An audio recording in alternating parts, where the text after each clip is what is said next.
This is Optimal Living Daily, episode 1525. You don't have to give up important things to get important things done, by Michael Mehlberg of moderndavinci.net, and I'm Justin Malik. This is the podcast where I act as a personal narrator for you for free, usually from blogs, sometimes from books, but in either case, always with permission from the authors. And we have 5 shows covering different categories. Just search for Optimal Living Daily wherever you're hearing this to find all of them. But for now, let's get right to it as we optimize your life. You don't have to give up important things to get important things done, by Michael Mehlberg of moderndavinci.net. It seems to be the productivity flavor of the month, the not to-do list. Have you heard of it? The basic idea is this: instead of listing the things you need to do, make a list of the things you should not do, things that are preventing you from accomplishing your goals. Things like checking Facebook, responding to emails first thing in the morning, watching TV, or avoiding video games. For a few days, it seems to work. You replace time otherwise spent watching video games with real, honest-to-goodness, productive work. But after denying yourself this basic need, and yes, playing video games is a basic human need, you forget why that article you read on not-to-do lists was so inspiring. You build up a backlog of unplayed games that is so compelling, you drop this new productivity trick and binge play Fortnite until your thumbs are raw. Now the bandage is ripped off. You're doing exactly what you said you would not do, loving it yet hating yourself at the same time. Your not-to-do list is setting you up for failure. We all have vices. We're human. It comes with the territory. But denying these vices outright, quitting them cold turkey, is setting us up for failure. Research shows that the best way to break a habit is to be mindful of it, not quit cold turkey. Mindfulness helps you recognize your cravings, patterns, and behaviors, which ultimately helps you realize these behaviors aren't helpful. Forced self-control, on the other hand, only works when you're not stressed or tired. In those circumstances, the part of your brain that regulates self-control essentially shuts off, so any efforts to quit what you're doing are ineffective. Though you intend to stop wasting time on activities that distract you from your most important tasks, in reality, you're only getting a momentary boost of productivity. What's worse, you're reinforcing a mindset of, it's okay to fail at my goals when they're too hard. That is not good. Purpose-driven action sets you up for success. It's not that we shouldn't get a grip on our vices. If you spend all day playing video games and get nothing done, that's a problem.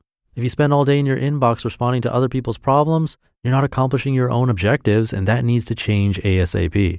But you must ask yourself, what is the purpose behind my actions? Is ignoring my email inbox for a day something I need to do? Is it something I can afford to do? Is it something that I can do on a recurring basis without destroying my ability to achieve my goals for the year?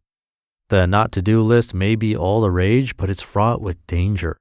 Without a clear purpose for every item that goes on this list, you'll find yourself ignoring it, or worse, binging on the very things you add to it. I say, throw the not-to-do list out.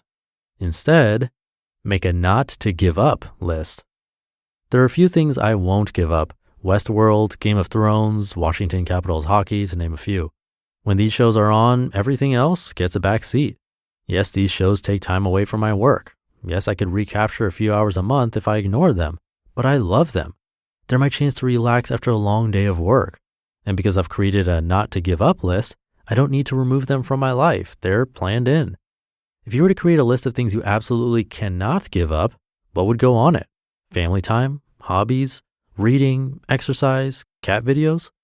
Whatever it is, these are the things you won't give up for anything. These are the things that will take time away from your goals, and you're going to be okay with that. And that's the beauty of a not-to-give-up list. You put the focus on what's important in your life. If watching cat videos is important to you, like Game of Thrones is for me, then by all means add it to the list. Planning around activities you won't give up. Have you created your not-to-give-up list yet? If not, do it now. Take 5 minutes and list those things in your life that bring you joy, that help you relax, that reset and recharge you for tomorrow. You need to create one now, because once you have it, you can better plan your goals. Take these not-to-give-up activities and put them on your calendar. It may sound silly, but by blocking time in your schedule for important things in your life, you'll be able to build your work-driven and goal-oriented tasks around them. It's the first step toward recognizing that these important things take time.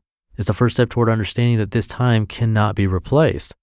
And it's the first step toward prioritizing important things in your life over business, giving them their own slot on your calendar and giving you the respite you need after a hard day's work. You just listened to the post titled, "You Don't Have to Give Up Important Things to Get Important Things Done" by Michael Mehlberg of moderndavinci.net. And big thanks to Michael. This one does have a takeaway for you, a little activity to try, so I'll give you that reminder right now. Try making a not to give up activities list and see what comes up. Which reminds me, an idea we came up with would be to grab a takeaway or two from these articles that I'm narrating, not all of them, but ones like this where there's a helpful practice or something to work on that might only take a couple of minutes, and actually give that to you like in print form. Maybe like one a day to work on at night before bed or first thing in the morning, a prompt or question to just help you with these podcast episodes, help you digest what we're talking about here. So if you're the type listening passively and want something active like that, or you're actively listening and trying to implement the ideas in this podcast, but it's hard for you to take notes or you forget a step that you wanted to take, maybe this would help you out.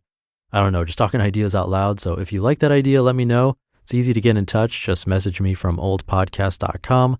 That's oldpodcast.com. Or if you're on my newsletter, you can just reply to that to get in touch and let me know what you think of that idea. But that's enough for today. Have a great rest of your day, and I'll see you tomorrow with a post from Brian Tracy, where your optimal life awaits.